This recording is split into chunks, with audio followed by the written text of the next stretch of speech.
ایک بار ایک 12 سال کا بچہ فٹ پاتھ پر بیٹھا ہوٹل کے اندر جھانک رہا تھا، جیسے وہ بھوکا پیاسا ہو۔ اس کی آنکھوں سے آنسو بہہ رہے تھے۔ اتنے میں ایک آدمی اس کے قریب آیا تو بچہ ذرا پیچھے ہٹ گیا، جیسے ڈر گیا ہو شاید کوئی ڈانٹے یا بگا دے۔ لیکن اس آدمی کے چہرے پر سختی نہیں تھی، وہ آہستہ آہستہ اس کی طرف بڑھ رہا تھا، جیسے کوئی پرانا جاننے والا ہو، جیسے برسوں بعد کہیں پا لیا ہو۔ بیٹا، اس نے نرم لہجے میں کہا۔ بچے نے سر جھکا لیا، نہ جواب دیا نہ آنکھیں اٹھائیں۔ شاید اسے یقین ہی نہیں تھا کہ کوئی بغیر ڈانٹے بھی بات کر سکتا ہے۔ بھوک لگی ہے؟ آدمی نے پھر پوچھا۔ بچے نے آہستگی سے سر ہلایا۔ ہاں۔ آدمی نے مسکرا کر ہوٹل کی طرف اشارہ کیا۔ چلو اندر بیٹھ کر کھانا کھاتے ہیں۔ بچہ جھسکا، اس کی آنکھوں میں درد اور ٹوٹا ہوا یقین تھا۔ میں اندر نہیں جا سکتا، میں گندا ہوں، اس نے مدھم آواز میں کہا۔ آدمی وہیں رک گیا۔ اب دونوں کے درمیان فاصلے کے چند قدم نہیں بلکہ سوچ کی دیوار تھی۔ آدمی ایک لمحے کے لیے خاموش رہا، پھر بنا کچھ کہے ہوٹل کے اندر چلا گیا۔ بچے نے سوچا شاید اس نے بھی مان لیا ہے کہ میں اندر بیٹھنے کے قابل نہیں ہوں۔ لیکن کچھ لمحوں کے بعد وہی آدمی واپس آیا، ہاتھ میں اپنی تھالی لیے، اور سیدھا فٹ پاتھ پر اس بچے کے پاس بیٹھ گیا۔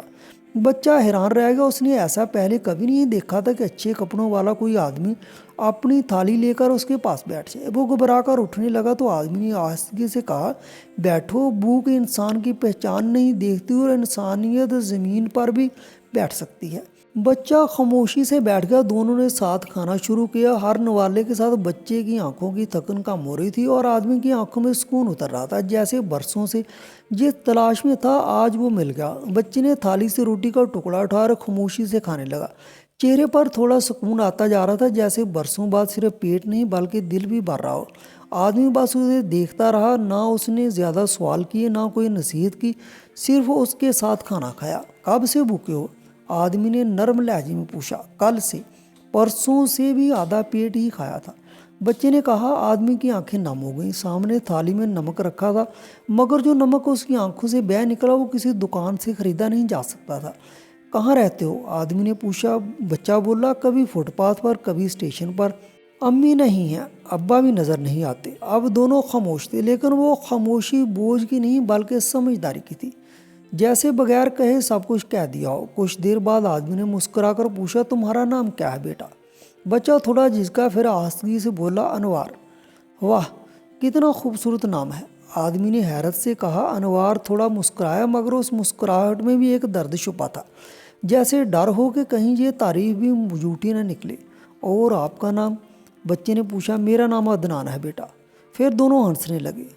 دو اجنبی، ایک جو معاشرے میں کھو گیا تھا اور ایک جو معاشرے سے کٹ گیا تھا، پہلی بار انسان بن کر ساتھ بیٹھے تھے۔ وہاں نہ نام کا فرق تھا، نہ کپڑوں کا، نہ عمر کا، وہاں صرف دو بھوکے پیٹ تھے اور ایک تھالی انسانیت کی۔ کھانا ختم ہوتا عدنان نے تھالی ایک طرف رکھی اور جیب سے رومال نکال کر انوار کے منہ پر لگے سالن کے داغ کو صاف کرنے لگا۔ انوار خاموشی سے اسے دیکھتا رہا۔ اب کہاں جاؤ گے؟ عدنان نے پوچھا۔ جہاں جگہ ملے وہاں۔ اسکول نہیں جاتے؟ انوار نے سر جھکایا۔ نہیں، کاپی نہیں ہے، کپڑے نہیں ہیں، اور جوتے تو کبھی تھے ہی نہیں۔ عدنان کی سانس رک سی گئی۔ جس دنیا میں بچے آن لائن پڑھائی کے لیے موبائل مانگتے ہیں، اسی دنیا میں کوئی بچہ کپڑوں اور جوتوں کے نہ ہونے کی وجہ سے اسکول سے باہر ہے۔ تمہیں پڑھنا ہے؟ عدنان نے پوچھا۔ ہاں، بہت۔ انوار کی آنکھوں میں چمک آ گئی، مگر جیسے یہ خواب اس کا نہیں کسی اور کا ہو۔ عدنان خاموش ہو گیا، کیونکہ وہ جانتا تھا یہ صرف ایک بچے کی نہیں بلکہ لاکھوں بچوں کی کہانی ہے۔ لیکن آج وہ اس کہانی کا حصہ بننا چاہتا تھا، ایک ایسا کردار جو فرق ڈالے۔ عدنان نے انوار سے کہا، آج میرے ساتھ چلو، کوئی مجبوری نہیں، بس ایک رات کا کھانا اور آرام، پھر جو کہو گے وہیں کریں گے۔ انوار خاموش رہا، فیصلہ نہیں کر پا رہا تھا۔ یقین کرنا اب اس کے لیے آسان نہیں تھا، لیکن عدنان کی آنکھوں میں ایک سچائی جھلک رہی تھی جو نیت کو بیان کر رہی تھی۔ آخر کار انوار اس کے ساتھ چل پڑا۔ عدنان نے اسے اپنی بائک پر بٹھایا اور اسے چھوٹے سے فلیٹ لے آیا۔ وہاں دو کمرے تھے، ایک چھوٹا سا ڈرائنگ روم اور ایک سادہ کچن۔ انوار نے چپل اتاری اور دروازے کے پاس بیٹھ گیا۔ اندر آؤ، یہ تمہارا بھی گھر ہے، عدنان نے کہا۔ انوار نے حیرت سے دیکھا، اتنا عزت اسے پہلے کبھی کسی نے نہیں دی تھی۔ میں نہا لوں؟ اس نے آہستگی سے پوچھا۔ ہاں بالکل، باتھ روم ادھر ہے، میں ابھی کپڑے لاتا ہوں۔ یہ پہلا موقع تھا جب کسی نے اسے صرف بھوکا نہیں بلکہ انسان بھی سمجھا۔